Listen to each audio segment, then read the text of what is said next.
جو آپ کو مستقبل کے پچھتاوے سے بچاتی ہے۔ جب آپ اللہ پر چھوڑ دیتے ہیں تو پھر نتیجہ کچھ بھی نکلے، آپ کا دل مطمئن رہتا ہے کہ یہ میرے رب کا فیصلہ ہے۔ اب میں آپ کو ایک ایسا دلچسپ اور سچا واقعہ سناتا ہوں جو آپ کے ایمان کو تازہ کر دے گا۔ ایک مرتبہ ایک شخص اپنے مکان کی فروخت کے سلسلے میں بہت پریشان تھا۔ اسے رقم کی سخت ضرورت تھی اور ایک خریدار اسے بہت اچھی قیمت دے رہا تھا، لیکن اس کا دل مطمئن نہیں تھا۔ اس نے سنت کے مطابق استخارہ کیا۔ دعا کے بعد اسے کوئی خواب نہیں آیا، لیکن اس کے دل میں اچانک اسے اس سودے سے ایسی بیزاری پیدا ہوئی کہ اس نے وہ ڈیل آخری وقت پر منسوخ کر دی۔ اس وقت اس کے گھر والے اس پر بہت ناراض ہوئے، لیکن ٹھیک ایک ہفتے کے بعد پتہ چلا کہ وہ خریدار دراصل ایک فراڈ گروہ کا حصہ تھا جو جائیداد کے کاغذات ہتھیانے کے بعد ادائیگیاں روک دیتا تھا۔ اس شخص کی آنکھوں میں آنسو تھے۔ اللہ تبارک و تعالی نے اسے ایک چھوٹی سی دعا کی برکت سے کتنا بڑا بچاؤ فراہم کیا۔ اسی طرح تاریخ میں ملتا ہے کہ حضرت زینب بنت جحش رضی اللہ عنہا نے جب نبی پاک صلی اللہ علیہ وسلم کی طرف سے نکاح کا پیغام پایا تو انہوں نے کہا کہ میں اس وقت تک کوئی جواب نہیں دوں گی جب تک اپنے رب سے استخارہ نہ کر لوں۔ ذرا سوچئے، اللہ کے نبی صلی اللہ علیہ وسلم کا پیغام آ رہا ہے، لیکن پھر بھی وہ اللہ سے خیر مانگ رہی ہے۔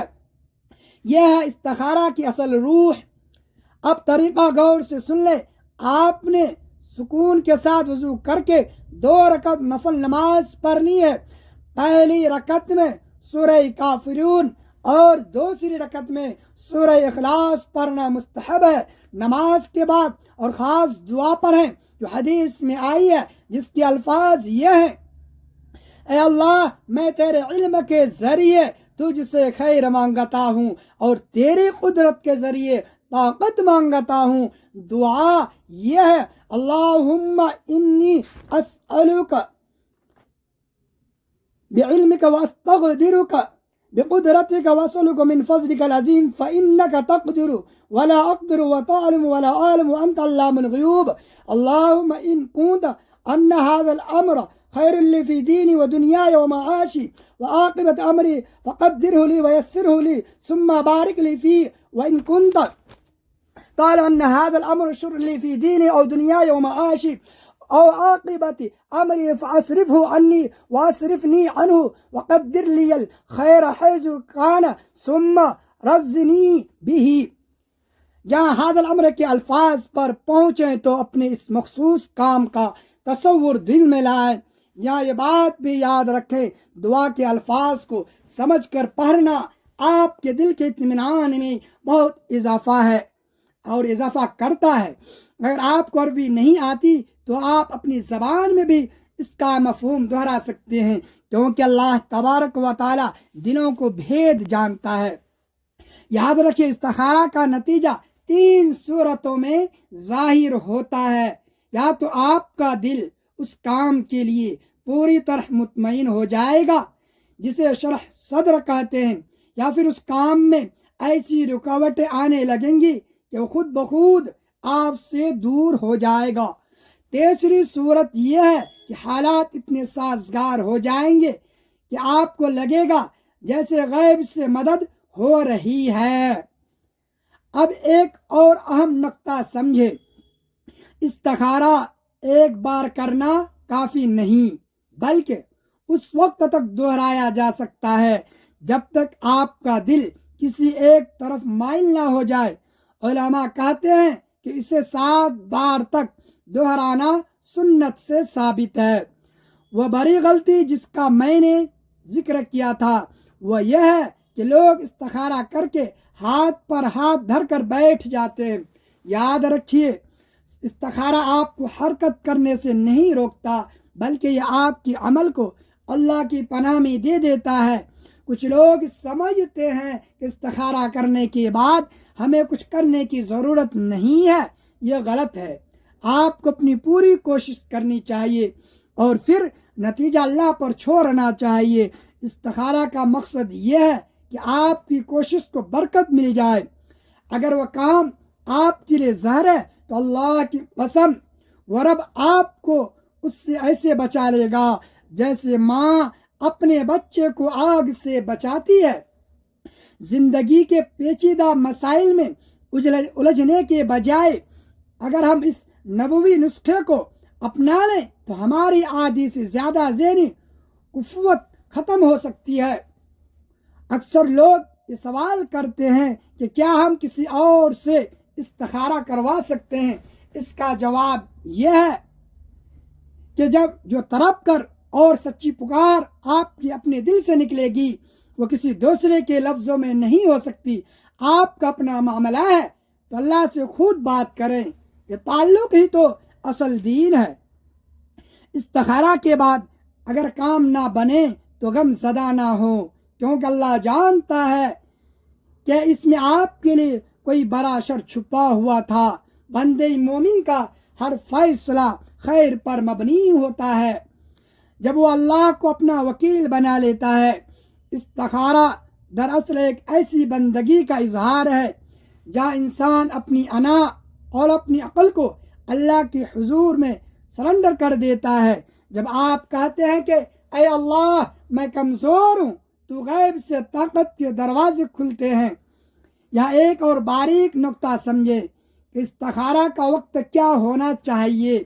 ویسے تو یہ کسی بھی وقت کیا جا سکتا ہے، لیکن اگر آپ اسے تہجد کے وقت کریں جب کائنات کا مالک آسمانی دنیا پر نزول فرماتا ہے اور پکارتا ہے کہ ہے کوئی مانگنے والا جسے میں دوں، تو اس وقت کی دعا کی تاثیر ہی الگ ہوتی ہے۔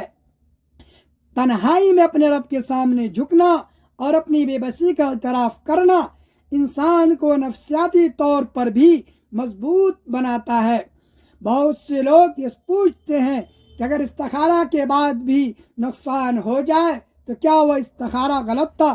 یاد رکھیے اللہ تبارک و تعالیٰ کی حکمت ہماری سمجھ سے بالا ہے۔ بسا اوقات ایک ظاہری نقصان ہمیں کسی بہت بڑے چھپے ہوئے فتنے سے بچانے کے لیے ہوتا ہے، یا پھر وہ ہمارے گناہوں کا کفارہ بن جاتا ہے۔ استخارہ کرنے والا کبھی محروم نہیں رہتا، اسے یا تو وہ ملتا ہے جو اس نے مانگا یا پھر اس سے بہتر کوئی چیز اس کے مقدر میں لکھ دی جاتی ہے۔ اسلام ہمیں وہم اور وسوسوں سے نکال کر یقین کی دنیا میں لاتا ہے۔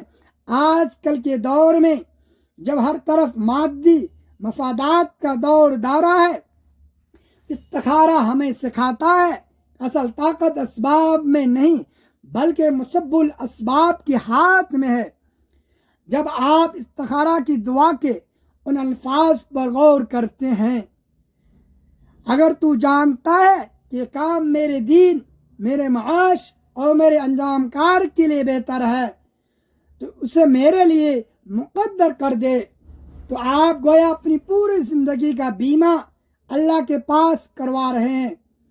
کتنا بڑا سکون ہے اس بات میں کہ میرا فیصلہ وہ کر رہا ہے جو 70 ماؤں سے زیادہ پیار کرتا ہے۔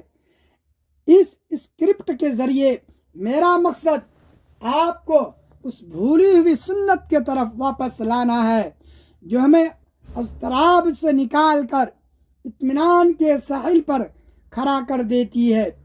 آپ نے دیکھا ہوگا کہ جو لوگ استخارہ کی عادی ہوتے ہیں ان کے چہروں پر ایک عجیب سا سکون ہوتا ہے، کیونکہ انہیں پتہ ہے کہ ان کے پیچھے کائنات کی سب سے بڑی قوت کا مشورہ شامل ہے۔